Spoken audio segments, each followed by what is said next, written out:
Hi everybody, this is Mike with Kids and Dragons, and I wanted to come on today and make a video about basically the stuff that you need to have before you get a dragon. Everything that you need to take care of it. And so we're going to start with an empty blank slate today of a cage, and I'm basically going to dress it. I'm going to put the substrate down, the lights in, and show you what we do and how we take care of them. So I'll start with the cage itself. We use 3-foot by 2-foot cages here for our adults. I really wouldn't go any smaller than a 40-gallon cage. And the reason why is because anything smaller and it's near impossible to achieve the proper temperature gradient. And so you kind of want your heat source over in one side, and you want it to be about 100, 110 degrees. And then you want a distinctly separate cool side that is roughly 80 to 90. And like I said, it's really close to impossible to do in anything smaller than a 40 gallons. And the bearded dragon is fine in 40 gallons for its entire life. We put hatchlings in a 40 gallon and they thrive right out of the egg in that size cage. A concern some people have is that they can't find their food or hunt right or things like that, and I've honestly have not experienced that. They eat really well. I don't have any problems with literally hatchlings. And by the time you get a dragon from us, it's gonna be 6 to 8 weeks old minimum, and so it's gonna be even more well started than a hatchling, obviously. And so anything you get from us is gonna be fine in a 40 or bigger. Bigger's always better. With bearded dragons, like a lot of space. 40-gallon minimum is minimum kind of has a negative connotation attached to it. I don't think that a 40-gallon is a bad size. I think they do great in them. So yeah, we will start with the substrate. And I'll start with sand. I've personally got to preface this by saying I've never used sand, but a lot of people like it, and I get asked about sand a lot. It's supposedly pretty easy to keep clean because you can just kind of spot clean it. The poop kind of stays more or less in one spot. Anything else, and the dragon does a pretty good job of smearing it across the entire cage. But that being said, I think sand has to be changed like once a month, which I don't think a whole lot of people do. Sand is very heavy, it can be dusty, so there's some problems with it. It just doesn't make a whole lot of sense for somebody like me to try it, and so it's honestly kind of hard for me to give advice with sand when it comes to sand for that reason.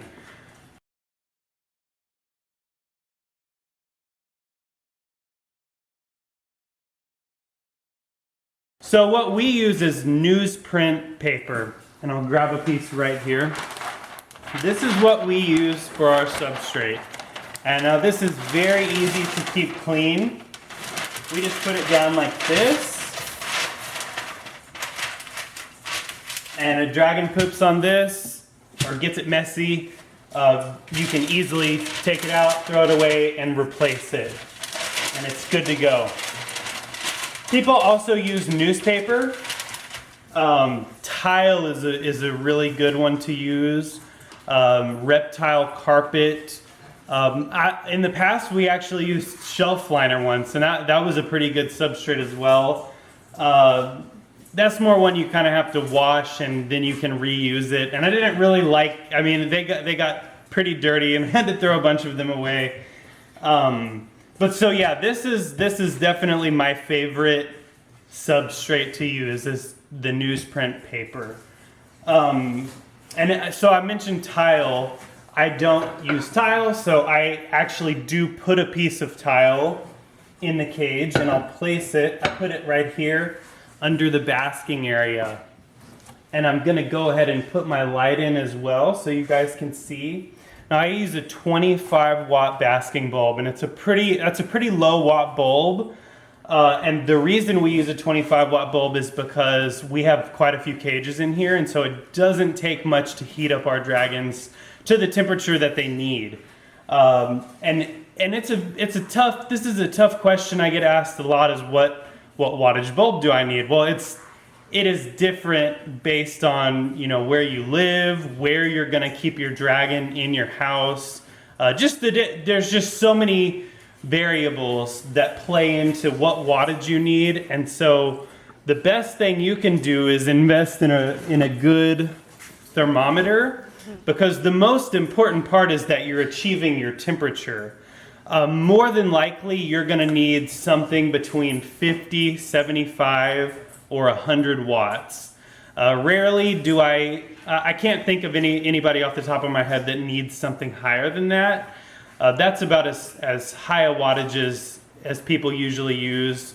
100, I would say more close to the 50, 75 watt. But again, it's very hard for me to say what you need, because there's just so many variables that change. So this is your best friend.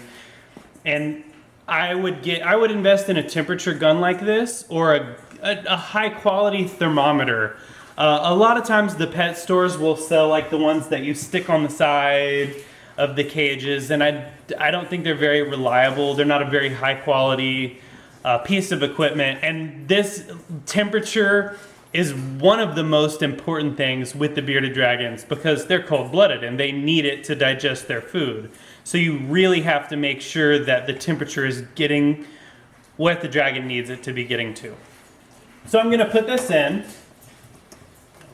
and we put the tile, like I said, right under the basking bulb. And what this does is the tile absorbs heat from the bulb, and so it provides a very good source of belly heat for the dragon all day. So when it needs to digest its food, it can go over to the tile and warm up its belly, and it can get over to the cool side of the cage. It can thermoregulate. It can do exactly what it needs to do. And so tile under the basking bulb is the best thing you can do. I see a lot of people put hammocks under their basking bulb. I really would go for something solid and that can absorb heat. That is the best thing you can do under your basking area. I even see people put a hide under a basking area. I wouldn't do that. This is the route I would go. Okay, so yes, a tile under the heat bulb is the best thing you can do. Now, your thermometer comes, you really need to pay attention to that temperature right under the basking spot. Like I said, you want it to be about 100, 110. I would cut your heat light off if it's going over that, or I would get a lower wattage bulb.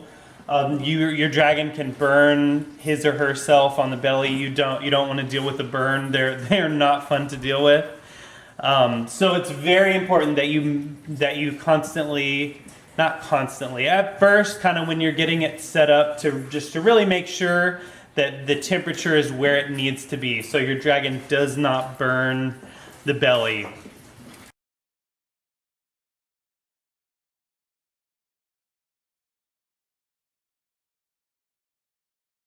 So the next thing that you need is a UVB bulb. And we use Zoom Ed. I believe it's a Reptisun, 10.0 bulb.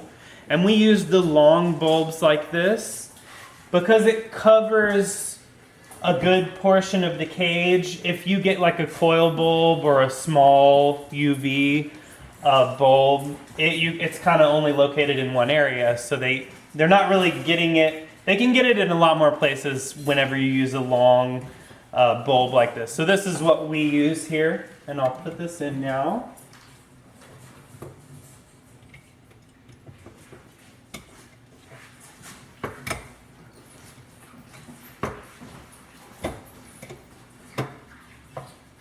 And there we have our lights. So with the bearded dragon, you need a heat light and a UV light.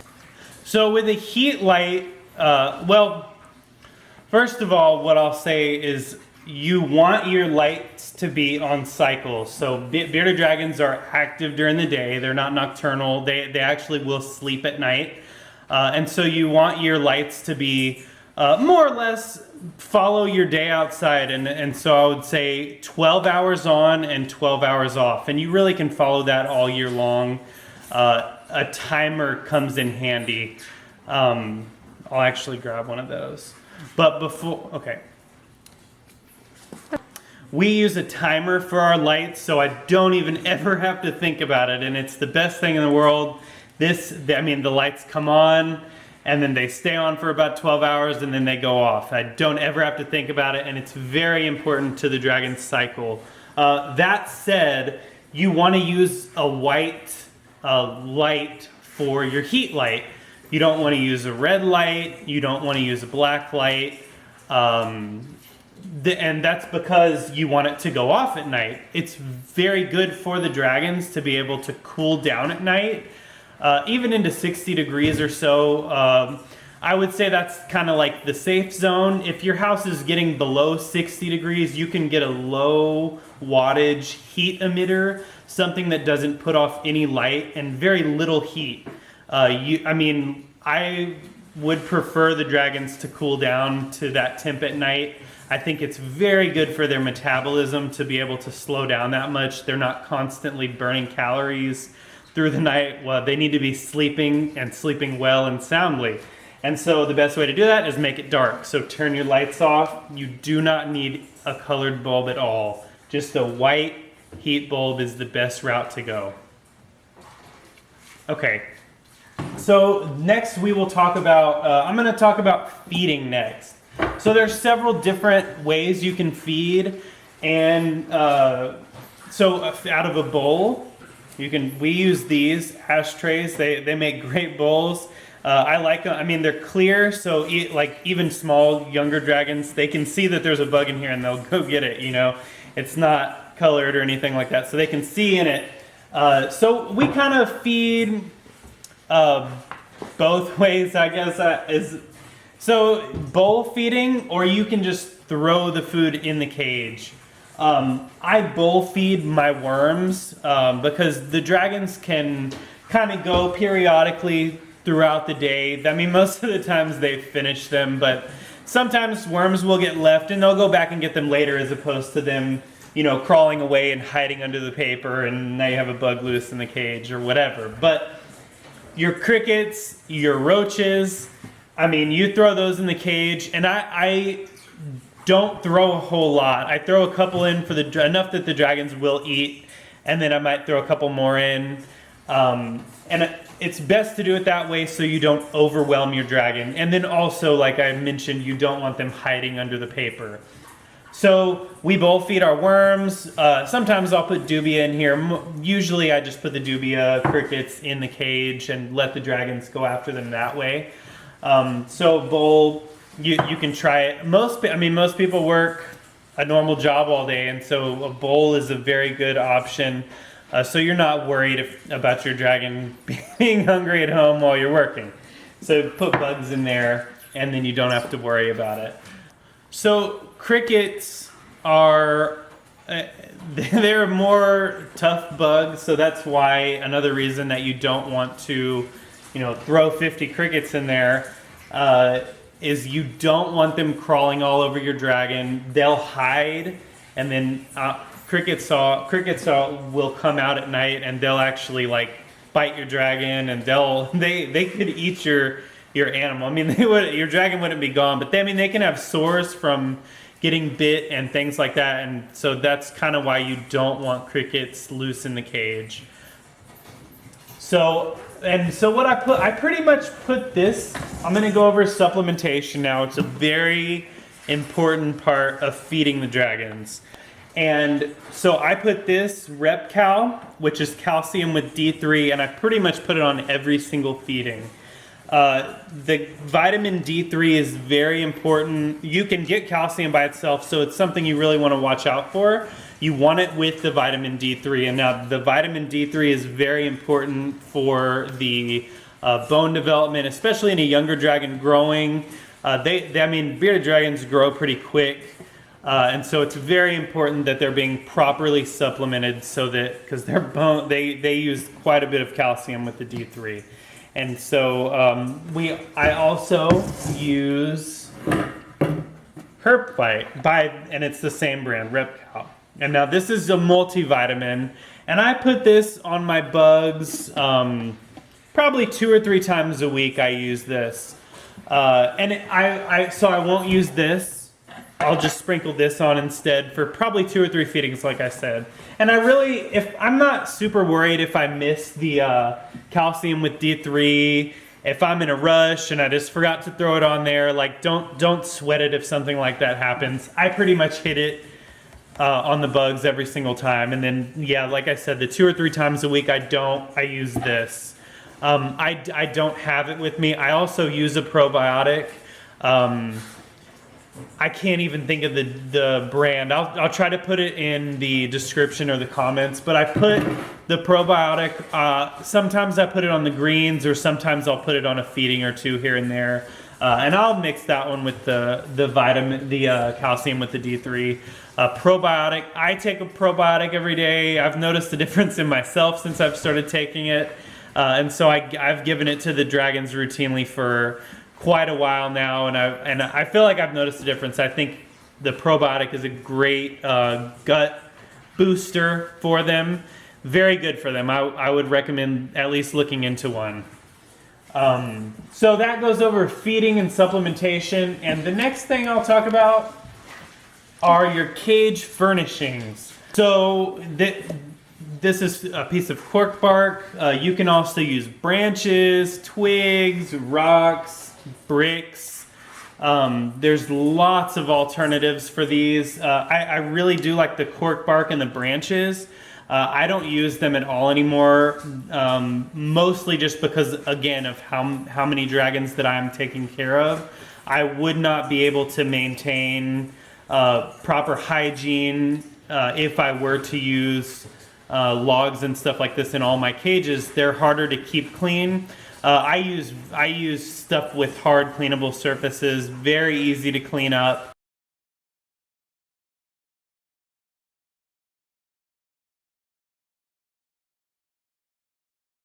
But yeah, if you have 1 or 2 or 3 dragons, then this is really good stuff, and you can use, like I said, logs in your cages as well.